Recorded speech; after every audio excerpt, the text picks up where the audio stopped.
사랑하는 성도 여러분, 그간 안녕하셨습니까?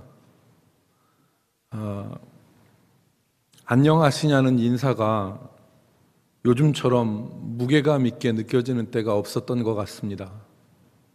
그전에는 안녕하시냐는 인사가 그냥 단순한 안부였다면 요즘에는, 그러니까 하루가 지나고 나면 감염자가 수백 명씩 늘어나는, 그리고 상황이 급변하는 그런 때이기 때문에 이 상황 가운데서 안녕하시냐라는 인사는 정말 안부를 묻는 인사가 되고 말았습니다.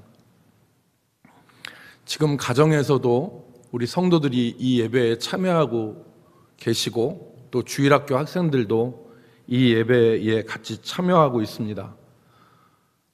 우리가 이렇게 예배드리는 것이 매우 낯설지만, 저는 주의 이름으로 이 자리에 앉아있는 우리 성도들과, 그리고 가정에서 예배를 드리는 우리 모든 성도님들에게 주의 이름으로 축복을 드립니다. 주의 평안, 이 상황 가운데서도 우리를 붙드시고 지키시는 하나님의 그 평강과 위로가 여러분들과 함께 하시기를 간절히 소망합니다. 특별히 이 전염병의 불안과 더불어서 경제적인 어려운 환경 가운데서 싸우고 있는 우리 성도들에게 위로의 말씀을 드립니다. 힘들고 어려운 상황이지만 우리 국민들이 힘과 지혜를 모으고 하나 되어서 싸워가면 이 상황은 곧 지나가리라고 믿습니다. 우리 성도들이 각자의 자리에서 승리하기를 바랍니다. 그리고 이겨낼 수 있습니다. 우리 대전 동구의 가양동에 가면 우암사적공원이 있습니다. 그 우암사적공원은 조선시대의 대학자인 이 우암 송시열을 기념하여 만든 그러한 공원입니다. 여러분들도 한 번쯤 가본 적이 있으시죠? 남간정사가 거기 있습니다.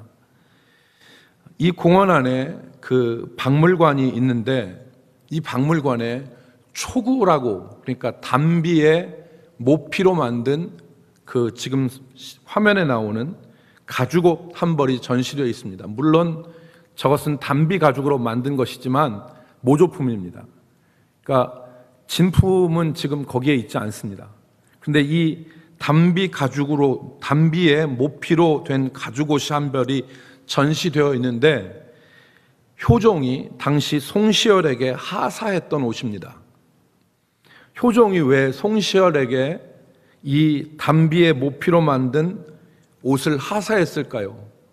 의미가 있습니다. 효종은 당시 조선의 북쪽이었던 요동 정벌에 대한 소원이 있었습니다. 저 요동을 정벌해 보고자 하는 소원이 있었기 때문에 송시열에게 나와 함께 저 옷을 입고 나와 함께 저 북방을 향해서 나아가자고 하는 의도에서 초구를 선물했던 것입니다. 그러니까 메시지가 담긴 선물이었습니다. 여러분, 이번 코로나 바이러스의 의미는 무엇일까요? 저는 곰곰이 이번 사태의 의미를 생각해 보았습니다. 아직 끝나지 않았고, 그리고 정점이 어디인지도 모르는 그런 이 사태 가운데서, 상황 가운데서 이번 이 사태가 어떤 의미를 가지고 있는지를 한번 생각해 볼 필요가 있습니다. 이번 사태는 결코 작은 사태가 아닙니다. 우리나라가 강 건너 불구경하듯이 우한 사태를 보다가 지금 그 불이 우리 집으로 옮겨 붙은 꼴이 됐습니다.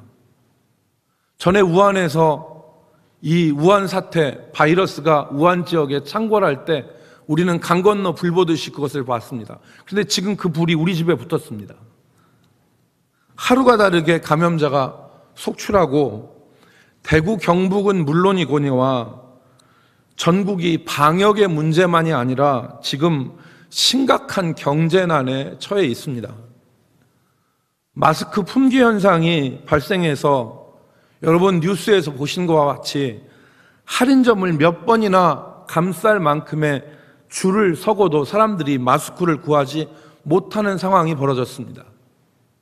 저는 그 줄을 보면서 저것이 마스크를 구하는 줄이기 망정이지 만약에 먹을 것이 없어서 구하는 줄이었다면 얼마나 비참했을까. 여러분, 먹을 것이 없거나 물이 없어서 구하는 줄이었다면 어떻게 되겠습니까? 여러분, 그러지 말라는 보장도 없습니다. 얼마나 지금 심각한 상황입니까? 무엇보다도 우리가 깊이 생각할 것은 예배당이 닫혔다는 사실입니다. 전국의 교회들이 이번 사태로 인하여 예배당에 모여서 예배 드리는 것을 자제하고 각 가정에서 예배 드리는 것을 지금 권하고 있습니다. 그것을 선택을 했습니다. 저는 우리 당회 장로님들과 함께 이번 사태를 지켜보면서 이런 상황이 올 수도 있겠다고 하는 것을 생각했습니다. 그리고 교회가 취할 수 있는 몇 가지 단계 중에서 마지막 단계로 지금 이 상황을 생각을 했었습니다. 그러나 이런 상황이 오지 않기를 바랬고 이런 상황이 오지 않은 상태에서 사태가 해결되었으면 했습니다. 그런데 이런 상황이 오고야 말았습니다. 초유의 사태입니다. 우리 교회는 일제시대에도 6.25 전쟁 가운데서도 예배를 중단하지 않았습니다. 그런데 이번 코로나19 바이러스로 인하여서 정상적인 예배를 드릴 수가 없게 되었습니다. 우리 성도들이 아셔야 될 것은 이번 상황이 일제강점기나 아니면 6.25 전쟁과는 전혀 다른 차원이라는 것을 아셔야 됩니다. 이전에 교회가 예배하는데 6.25 전쟁이나 일제시대에 교회가 예배하는 일에 있어서는 그 일이, 예배하는 일이 이웃이나 타인에게 피해를 준 일이 없습니다.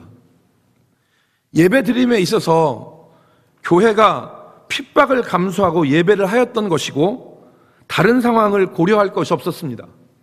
그러나 이번 사태는 우리가 다 같이 모여서 예배함으로 교회가 신천지처럼 바이러스의 진원지가 될 수 있고 그것이 시민과 이웃에게 막대한 피해를 줄 수 있는 상황이기 때문에 이웃 사랑의 계명을 지키기 위해서 가정 예배의 방법을 택한 것입니다.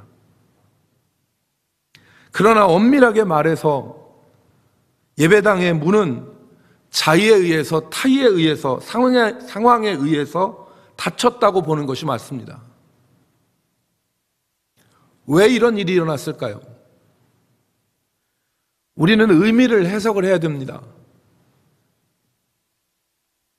우리가 의미를 해석하는 데 있어서 두 가지 경계해야 될 태도가 있는데 첫 번째가 의미를 과장하고 가공하는 것입니다. 의미를 가공할 수 있습니다. 만들어내거나 의미를 만들어내는 것입니다. 없는 의미를 만들어내거나 의미를 부풀리는 과장을 할 수 있습니다. 이런 태도를 하지 말아야 됩니다. 고대 사회에서 이런 의미의 과장이나 가공이 많이 일어났습니다.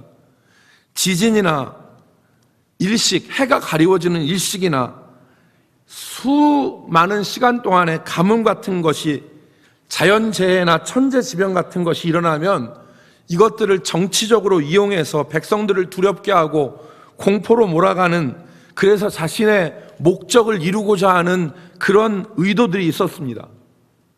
이게 의미를 가공하고 왜곡하고 그리고 의미를 과장하는 것입니다. 이런 것은 바른 해석을 가로막습니다.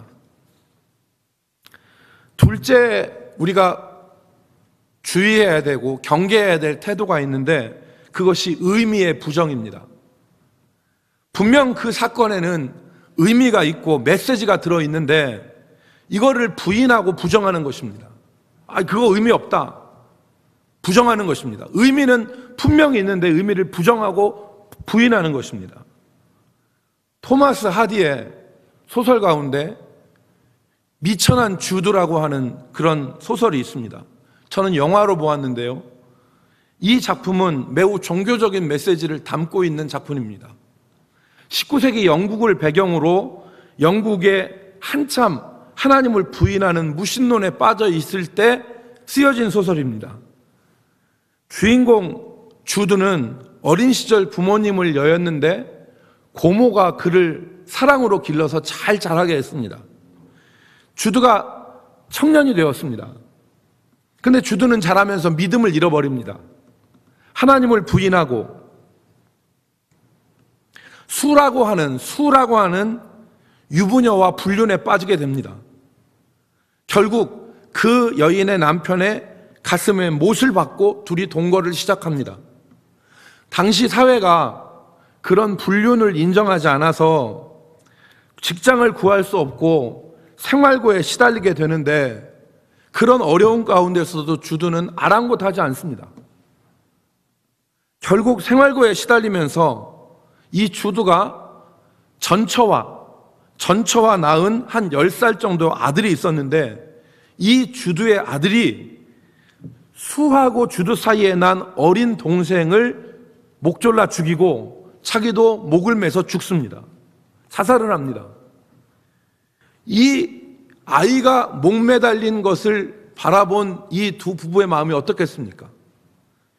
주드의 여인 수는 이 비극을 경험하면서 자신의 잘못을 깨닫고 남편에게로 돌아갈 것을 결심하지만, 주드는 그녀에게 이것은 어떤 메시지가 담긴 사건이 아니라 단순히 하나의 사고에 불과하다. 이건 그냥 사고다. 이렇게 얘기합니다. 이 소설에 나오는 주드는 의미를 부정하는 사람입니다. 하나님이 주시는 메시지를, 의미를 부정하고 부인하는 사람입니다. 오늘 우리의 상황은 어떤 의미일까요? 오늘 본문의 말씀을 보면 우리가 가스펠 프로젝트의 3년 커리 가운데서 지금 1년 반을 하고 있는데, 오늘이 요엘서입니다. 요엘 시대에 이스라엘에는 엄청난 사건이 있었습니다. 1장 2절 말씀에 보면 요엘은 늙은 자들에게 말합니다. 인생의 경험이 많은 늙은 자들에게, 노인들에게 너희 날이나 너희 조상들의 날에 이런 일이 있었느냐 그렇습니다. 너희 날이나 너희 조상들의 날에 이런 일이 있었느냐? 이런 일을 경험한 적이 있느냐? 과거에 이런 일이 일어났었느냐? 라고 묻는 것입니다. 요엘 시대에 일어났던 전대미문의 사건은 메뚜기 재앙이었습니다. 메뚜기 재앙, 우리가 지금 당하고 있는 이 코로나, 이 재앙과 같은 메뚜기 재앙이 있는데 1장 4절에 보면 거기 뭐라고 기록됐습니까? 팥충이가 남긴 것을 메뚜기가 먹고, 메뚜기가 남긴 것을 느치가 먹고, 느치가 남긴 것을 황충이 먹었도다. 여러분, 여기 메뚜기, 팥충이, 느치, 황충은 모두 다 메뚜기처럼 곡식을 갉아먹는 곤충들입니다. 그런데 메뚜기가, 팥충이가 남긴 것을 메뚜기가 먹고, 메뚜기가 남긴 것을 느치가 먹어치우고, 느치가 먹어치운 것을 남긴 것을 황충이 먹어치운다. 여러분, 펄벅의 대지를 읽어보셨습니까? 혹은 영화로 보셨습니까? 거기에 보면 중국 이 넓은 곡창지대를 이 메뚜기가 새까맣게 뒤집어서 그 지나간 자리에 아무것도 남지 않는 장면이 나옵니다. 하늘을 새까맣게 덮어버리고 지나간 자리에 있는 이파리란 이파리는 하나도 없고 열매 곡식은 하나도 남기지 않고 갉아먹는 메뚜기. 여러분, 메뚜기의 평균 수명은 127일이라고 합니다. 127일 동안 살고 자기 몸무게의 하루에 자기 몸무게와 똑같은 먹이를 먹어치우고 최대 자기 몸무게의 3배나 되는 먹이를 먹어치우는 것이 메뚜기입니다. 여러분, 우리는 이 메뚜기를 전에 그냥 그 들에서 봐서 이 메뚜기 하나 둘 봤기 때문에 이것 자체가 뭐 그렇게 실감이 안 나는데요. 1957년에 소말리아에서 발견된 메뚜기 떼는 16억 아니 160억 마리였다랍니다. 그리고 그 메뚜기의 무게가 5만 톤이었다고 합니다. 이게 실감이 안 나시죠? 여러분, 뉴스를 검색해 보십시오. 지금 아프리카는 메뚜기 재앙 중에 있습니다. 지금 중국과 아시아가 이 코로나 바이러스의 그 재앙 가운데 있다면 지금 아프리카는 메뚜기 70년 만에 찾아온 메뚜기 재앙으로 지금 몸살을 앓고 있습니다. 여러분, 사진에서 보시는 것처럼 저게 메뚜기입니다. 메뚜기인데 이 70년 만에 사람의 손가락만한 메뚜기가 저런 메뚜기가 지금 날아와서 초원을 다 망쳐버리는데, 놀라운 것은 메뚜기 떼의 길이가 얼마 정도 되느냐? 여러분, 얼마 정도 될 것 같습니까? 메뚜기 떼의 길이가 한번 숫자를 한번 써보십시오. 메뚜기 떼가 가로, 세로, 길이와 너비가 어느 정도 되는 메뚜기 떼일 것 같습니까? 예, 한번 써보시죠. 윤조식 기사님, 메뚜기 떼의 길이가 어느 정도 될 것 같아요?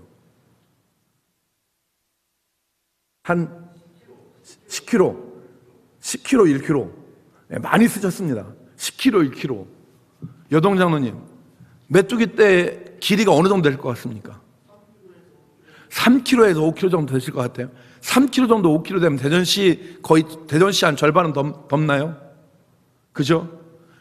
여러분, 이 메뚜기 떼의 길이가 60kg랍니다. 너비가 40kg랍니다. 대전에서 옥천역까지의 길이가 22km입니다. 대전에서 옥천역까지 메뚜기가 새까맣게 덮고 그것의 길이의 2배, 3배가 60km랍니다. 저렇게 사진을 다시 보여주면 저렇게 새까맣게 뒤덮은 메뚜기 떼가, 사진 보여줘 보세요. 저게 60kg랍니다. 60kg. 너비는 40kg. 이 메뚜기 떼가 지나간 다 갉아먹습니다. 여러분, 오늘 성경이 이 메뚜기 떼의 피해를 말씀하는데, 오늘 본문 10절 말씀에 보면 밭이 황무하고 토지가 마르니 곡식이 떨어지며 새 포도주가 말랐고 기름이 다하였도다. 뭐가 남겠습니까? 요엘서 1장 11절로 12절 말씀해 보니까, 농부들아 너희는 부끄러워할지어다. 포도원을 가꾸는 자들아 곡할지어다. 이는 밀과 보리 때문이라. 밭에 소산이 다 없어졌음이라. 포도나무가 시들었고 무화과 나무가 말랐으며 석류나무와 대추나무와 사과나무와 밭의 모든 나무가 다 시들었으니 이러므로 사람의 즐거움이 말랐도다.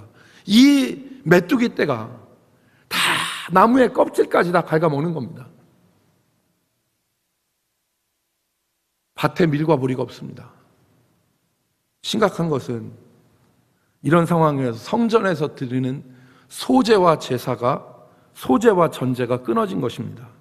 9절 말씀에 보면 소제와 전제가 여호와의 성전에서 끊어졌고, 여러분, 소제는 밀가루와 같은 곡식으로 드리는 제사이고, 전제는 이 다른 제사에 부어드리는 액체의 제사를 전제라 그럽니다. 보통 포도주를 부어드립니다. 그런데 그 소제와 전제가 여호와의 성전에서 드려지지 못한다는 겁니다. 오늘로 얘기하면 예배가 끊어졌다는 얘기입니다. 예배가 드려지지 못하게 됐다는 얘기입니다. 왜 이런 일이 일어났을까요? 요엘 선지자는 우리에게 그 이유를 알려줍니다. 여러분, 두 가지 말씀이 이때의 상황을 짐작하게 합니다. 요엘서 하나가 1장 5절 말씀입니다. 요엘서 1장 5절 말씀에 보면 취하는 자들아 너희는 깨어 울지어다 그랬어요. 포도주를 마시는 자들아 너희는 울지어다. 이는 단 포도주가 너희 입에서 끊어졌음이니. 그 당시에 이스라엘 백성의 상태입니다. 이스라엘 백성들 포도주 마시고 취했습니다. 다른 하나가 요엘서 2장 27절의 말씀입니다. 요엘서 2장 27절 말씀해 보니까 이것은 회복의 말씀인데, 그런즉 내가 이스라엘 백성 이스라엘 가운데에 있어 너희 하나님 여호와가 되고 다른 이가 없는 줄을 너희가 알 것이라. 회복의 말씀이니까 회복 이전에는 어떤 일이 있었다는 얘기입니까? 이전에는 다른 사람도 있었다는 겁니다. 다른 신들도 있었다는 겁니다. 그러니까 이스라엘은 지금 회복 이전에는 여호와 하나님 안 섬기고 다른 우상 섬기고 다른 하나님 찾고 술 취하고 술 마시고 비틀거리고. 여러분, 이 두 말씀으로 보건대 이스라엘은 술에 취해 있었고 고질적인 우상숭배, 혼합신앙에 젖어 있었던 것입니다. 그들의 예배는 형식적이었고 그들은 헛된 제물만 하나님 앞에 드렸지 자신을 드리는 예배를 드리지 못했습니다. 말라기 1장 10절 말씀에 하나님께서 중요한 말씀을 하셨는데, 말라기 1장 10절 말씀 보면 만군의 여호와가 이르노라 너희가 내 제단 위에 헛되이 불사르지 못하게 하기 위하여. 헛되이란 말을 헛되이 불사르지 못하기 위하여 너희 중에 성전 문을 닫을 자가 있었으면 좋겠다. 내가 너희들 헛된 제사 그만 받게 하기 위해서 누가 너희들 성전 문 좀 제발 닫았으면 좋겠다. 내가 너희를 기뻐하지 아니하며 너희가 손으로 드리는 것을 받지도 아니하리라. 요엘 시대에 소제와 전제를 드리지 못했던 것은 하나님이 성전문을 닫으신 것입니다. 하나님이 그들에게 깨달을 수 있는 시간을 주신 것입니다. 지금 우리가 처해 있는 상황도 하나님의 경고라고 볼 수 있습니다. 우리의 예배와 우리의 신앙을 돌아보라고 하는 하나님의 경고입니다. 더 이상 형식적인 예배, 더 이상 하나님이 받지 않으시는 그런 예배를 하나님이 더 이상 못 받겠다. 하나님의 경고입니다. 오늘 요엘 선지자는 그런 상황에서 이스라엘 백성들에게 해야 할 일을 명확하게 제시했습니다. 오늘 우리에게 주시는 메시지이기도 합니다. 첫 번째, 금식하고 여호와께 부르짖으라 말했습니다. 13절에 제사장들에게 말합니다. 13절, 제사장들아 너희는 굵은 배로 동이고 슬피 울지어다. 제단에 수종드는 자들아 너희는 울지어다. 내가 내 하나님께 수종드는 자들아 너희는 와서 굵은 베옷을 입고 밤이 새도록 누울지어다. 이는 소제와 전제를 너희 하나님 성전에 드리지 못함이니라 그랬습니다. 굵은 배로 동이고 슬피 울라는 것입니다. 14절 말씀, 너희는 금식일을 정하고 성회를 소집하여 장로들과 이 땅의 모든 주민들을 너희 하나님 여호와의 성전에 모으고 여호와께 부르짖을지어다 그랬습니다. 이 회개라는 말이 우리에게 가볍게 들리고 또 하는 소리로 들릴 수 있습니다. 그러나 이 말씀을 우리는 무겁게 들어야 됩니다. 오늘 요엘서는 우리에게 회개의 구체적인 모습을 말씀하는데, 첫 번째는 옷을 찢지 말고 마음을 찢으라고 그랬습니다. 여러분 함께 읽겠습니다. 요엘서 2장 12절로 14절 말씀입니다. 요엘서 2장 12절로 14절 같이 읽겠습니다. 여호와의 시작. 여호와의 말씀에 너희는 이제라도 금식하고 울며 애통하고 마음을 다하여 내게로 돌아오라 하셨나니 너희는 옷을 찢지 말고 마음을 찢고 너희 하나님 여호와께로 돌아올지어다. 그는 은혜로우시며 자비로우시며 노하기를 더디하시며 인애가 크시사 뜻을 돌이켜 재앙을 내리지 아니하시나니 주께서 혹시 마음과 뜻을 돌이키시고 그 뒤에 복을 내리사 너희 하나님 여호와께 소제와 전제를 드리게 하지 아니하실지 누가 알겠느냐. 하나님은 은혜로우시고 자비하시며 노하기를 더디하시고 인애가 크십니다. 그 하나님 앞에 마음을 찢고 돌아와야 됩니다. 옷을 찢지 말고 마음을 찢으라는 겁니다. 그럴 때 하나님이 그 마음을 돌이키십니다. 여러분, 지난주에 우리가 호세아서를 보았는데 호세아서 5장 4절의 말씀을 찾아보십시오. 호세아 5장 4절의 말씀에 보니까 호세아가 그들의 행위가 그들로 자기 하나님에게 돌아가지 못하게 하나니 그랬습니다. 하나님 앞에 돌아가지 못하게 하는데 그들의 행위가 이는 음란한 마음이 그 속에 있어 여호와를 알지 못하는 까닭이라. 음란한 마음이 그들 마음 가운데 있어 그들이 여호와를 알지 못하고 여호와께 돌아가지 못하게 만든다. 그러니까 이 말대로 호세아는 이 말을 했는데 요엘은 지금 그 마음을 찢으라는 겁니다.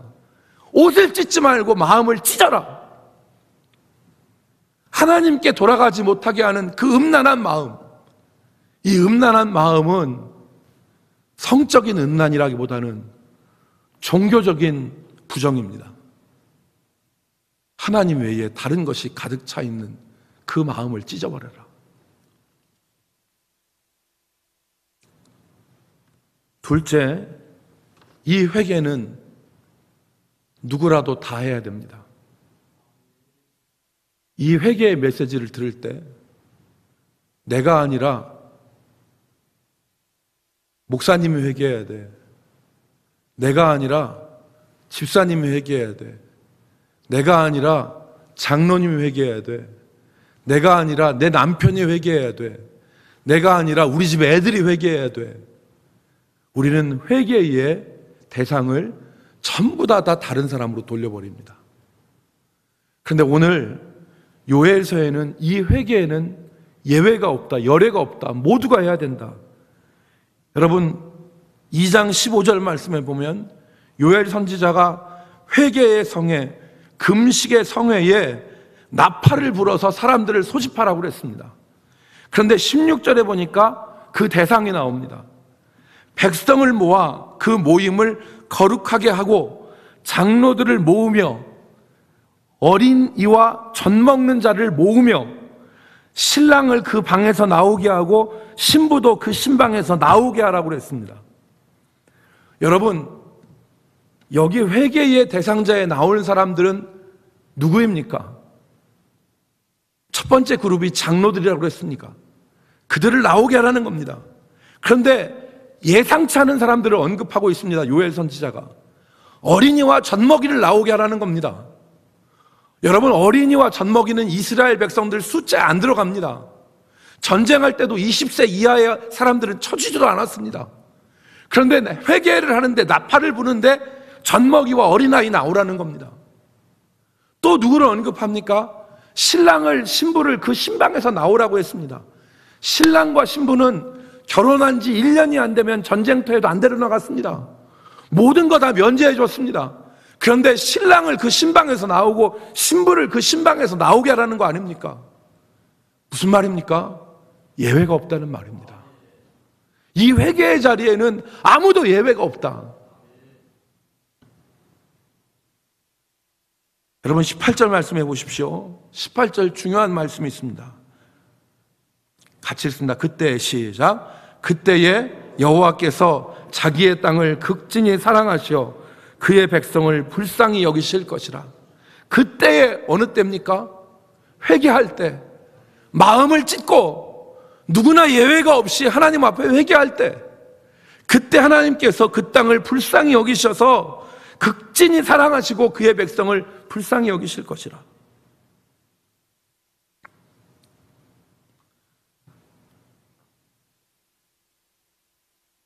그렇다면 마지막으로 이 회개의 결과는 무엇인지를 우리가 생각해 봐야 됩니다. 이렇게 회개하면 그 결과는 무엇인가를 성경이 우리에게 보이고 있습니다. 첫 번째, 하나님이 재앙을 물러가게 하십니다. 하나님이 회개할 때 재앙을 물러가게 하십니다. 요엘서 2장 20절 말씀에 보니까 내가 북쪽 군대를 너희에게서 멀리 떠나게 하며 메마르고 적막한 땅으로 쫓아내리니 그 앞에 부대는 동해로 그 뒤에 부대는 서해로 들어갈 것이라. 상한 냄새가 일어나고 악취가 오르리니 이는 큰 일을 행하였습니다. 여러분, 여기서 내가 북쪽 군대를 너희에게서 멀리 떠나게 한다고 했는데 이 북쪽 군대는 메뚜기 떼를 가리키는 것입니다. 여러분, 여기 요엘서 2장 25절 말씀에 보면 나옵니다. 내가 전에 너희에게 보낸 큰 군대 곧 메뚜기와 느치와 황충과 팥충이가 먹은 횟수도로 너희에게 갚아주리라. 여기서 군대를 누구라고 했습니까? 메뚜기 떼라고 했습니다. 그런데 그 메뚜기 떼가 하나님께서 멀리 가게 하신다는 겁니다. 동해와 서해로 가는데 메뚜기 떼가 죽으면 곤충학자들은 악취가 일어난다고 합니다. 그러니까 메뚜기 떼들이 상한 냄새가 나고 악취가 나는 것은 하나님께서 이 재앙으로 물러가게 하신다는 것입니다. 정신 차리고, 하나님의 백성들이 정신 차리고 회개할 때 하나님은 재앙을 물러가게 하십니다. 둘째, 하나님은 하나님의 백성들이 회개할 때 그 삶을 회복시키십니다. 재앙이 물러가게 하실 뿐만 아니라 삶이 회복되게 하십니다. 여러분, 요엘서 2장 23절로 24절의 말씀을 우리가 같이 읽겠습니다. 시온의 자녀들아, 시작. 시온의 자녀들아, 너희는 너희 하나님 여호와라 말미암아 기뻐하며 즐거워할지어다. 그가 너희를 위하여 비를 내리시되 이른 비를 너희에게 적당하게 주시리니 이른 비와 늦은 비가 예전과 같을 것이라. 마당에는 밀이 가득하고 독에는 새 포도주와 기름이 넘치리라. 아멘. 하나님이 삶을 회복하신다는 겁니다. 복을 주시겠다는 겁니다. 이전과 같이 마당에는 밀이 가득하고 독에는 포도주와 기름이 가득하고 하나님이 이른 비와 늦은 비를 허락하셔서 예전과 같이 해주실 것이라. 여러분, 회개하면 이 복을 받습니다. 정신 차리고 회개하면 하나님께서 재앙을 물러가게 하실 뿐만 아니라 하나님이 삶의 회복의 은혜를 주시는 것입니다. 마지막 세 번째, 우리가 회개하고 정신 차리고 나아가면 그 하나님께서 성령을 주십니다. 여러분, 회개하는 사람에게 하나님께서 하나님의 영을 주십니다. 여러분, 이 말이 중요합니다. 매우 중요합니다. 잘 들으셔야 됩니다. 요엘서 2장 28절 말씀을 보십시오. 여기 보면 그 후에 내가 내 영을 만민에게 부어주리니 너희 자녀들은 장래일을 말할 것이며 너희 늙은이들은 꿈을 꾸며 너희 젊은이들은 이상을 볼 것이다. 여러분, 이건 오순절 성령 강림 이후에 베드로가 사도행전 2장에서 말한 것입니다. 지금 술 취한 것이 아니다. 요엘서 2장 28절에 말씀한 요엘 선지자가 말한 하나님의 성령이 영이 지금 우리에게 임한 것이다. 회개하고 하나님 앞에 마음을 찢고 정신을 차리면 하나님께서 그 사람에게 성령의 은혜를 주십니다. 성령을 부어주십니다. 여러분, 호세아가 아까 하나님께로 돌아가지 못하는 음란한 마음이 그 마음 때문에 하나님께로 돌아가지 못한다고 그랬잖아요. 그때 음란한 마음의 히브리 원어는 루아흐입니다. 루아흐라는 말은 영이란 말입니다. 음란한 영이 있는데 그 영 때문에 못 들어간다. 근데 하나님이 회개하는 자에게 그 음란한 영을 밀어낼 수 있고 이길 수 있는 하나님의 영을 부어주신다는 겁니다. 회개하는 사람들에게 새 마음과 새 영을 부어주셔서 살게 하시는데, 여러분, 이 성령 충만 받고 이 하나님의 순전한 영으로 충만한 우리 교회가 되어 있기를 주의 이름으로 축복합니다. 왜냐하면 제가 왜 중요하다고 말씀드렸냐면 이 영을 받아야, 이 성령을 받아야 심판을 견딥니다. 여러분, 오늘 장차올 심판의 날을 대비하는데 30절과 31절 말씀에 보면 성령을 주신 다음에 곧바로 붙어서 하는 말이 뭐냐면 종말론적 심판에 대해서, 여호와의 날에 대해서 말씀합니다. 여러분, 30절에 보니까 내가 이적을 하늘과 땅에 베풀리니 곧 피와 불과 연기 기둥이라. 피와 불과 연기 기둥은 종말론적인 표현입니다. 31절 여호와의 크고 두려운 날이 이르기 전에 해가 어두워지고 달이 핏빛같이 변하려거니와 32절 누구든지 여호와의 이름을 부르는 자는 구원을 얻으리니 그랬습니다. 여러분, 피와 불과 연기 기둥이 있고 여호와의 크고 두려운 날, 해가 어두워지고 달이 핏빛같이 변해지는 그 마지막 종말의 심판의 때에 누가 구원을 받습니까? 하나님이 부어주시는 하나님의 영을 받은 사람들입니다. 그 사람들이 견딜 수 있는 것입니다. 하나님의 영을 받은 사람이 이 메뚜기 재앙과는 비교가 되지 않는, 이 메뚜기 재앙과는 비교할 수 없는 크고 두려운 심판의 날이 이르는데 그때 그들이 구원을 받는다. 여러분, 어찌 보면 이 코로나 바이러스는 우리에게 여호와의 크고 두려운 날에 비하면 조족지혈일 수 있습니다.